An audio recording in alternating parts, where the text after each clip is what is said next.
महाराष्ट्र में लोकसभा चुनाव के नतीजों के साइड इफेक्ट्स दिखने लगे हैं। कल डिप्टी सीएम देवेंद्र फडणवीस ने बीजेपी के अपेक्षाकृत खराब प्रदर्शन की जिम्मेदारी लेते हुए इस्तीफे की पेशकश कर दी।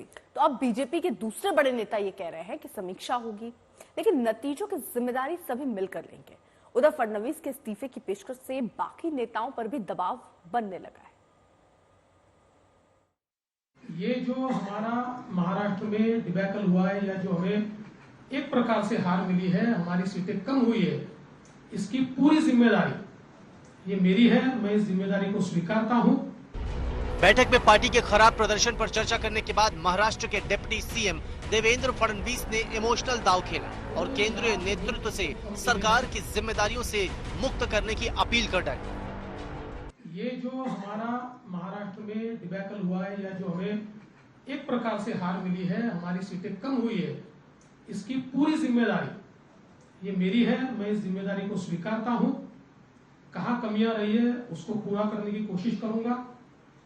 मैं भागने वाला आदमी तो हूं नहीं, और जोरों से मैदान में उतरूंगा और हमारी पूरी पार्टी को साथ में लेकर हम लोग वापस नई स्ट्रैटेजी तैयार करेंगे, और नई स्ट्रैटेजी तैयार करके हम लोग जनता के बीच जाएंगे। देवेंद्र फडणवीस के इस्तीफे के ऑफर की खबर जब तक सीएम एकनाथ शिंदे तक पहुंचती, वो एनडीए की बैठक के लिए दिल्ली पहुंच चुके थे। उन्होंने मुंबई फोन घुमाया और डिप्टी सीएम से बात करके उन्हें समझाया बुझाया। बहुत अच्छे नेता है और महाराष्ट्र को उनकी जरूरत है, और ऐसे बिल्कुल नहीं है कि जो पार्लियामेंट इलेक्शन में होता है तो वैसा ही रिजल्ट विधानसभा में आता है। देवेंद्र फडणवीस के इस्तीफे के ऑफर से महाराष्ट्र बीजेपी में हड़कंप मचा। राज्य में पार्टी के अध्यक्ष ने कहा कि खराब प्रदर्शन की जिम्मेदारी सभी की है। जवाबदारी सभी की होती है चुनाव में, कि हमारे सारे टीम है, सबकी जवाबदारी है। अकेले की देवेंद्र की जवाबदारी नहीं है, हमारी सबकी जवाबदारी है कि पूरा टीम को साथ लेकर काम करना। अब रही बात बने रहने की, वो 100% बने रहेंगे, 100% सरकार में रहेंगे, और ऐसे सरकार में रह के भी संगठन का काम कर सकते हैं।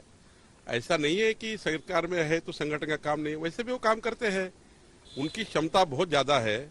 हमने उनको यही कहा है कि आपकी क्षमता दोनों तरफ काम करने की है। सरकार में भी आप काम करिए और संगठन को ज्यादा से ज्यादा समय दीजिए नेता करके।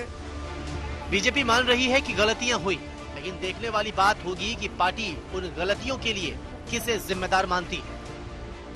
इस नतीजों की सारी जिम्मेदारी फडणवीस ने ली और फडणवीस ने अपना रेजिग्नेशन ऑफर किया है और कहा है कि वो अपना सारा ध्यान पार्टी को देना चाहते हैं।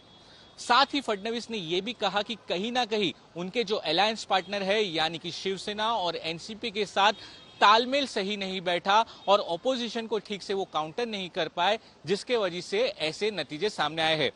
अब देखना होगा कि क्या इन सारी समस्याओं को बीजेपी और उनके अलायंस पार्टनर सुलझा पाते हैं, क्योंकि बस अब से कुछ ही महीनों में महाराष्ट्र में असेंबली इलेक्शंस होने हैं, जिसका सीधा असर उन चुनाव के नतीजों पर भी पड़ सकता है।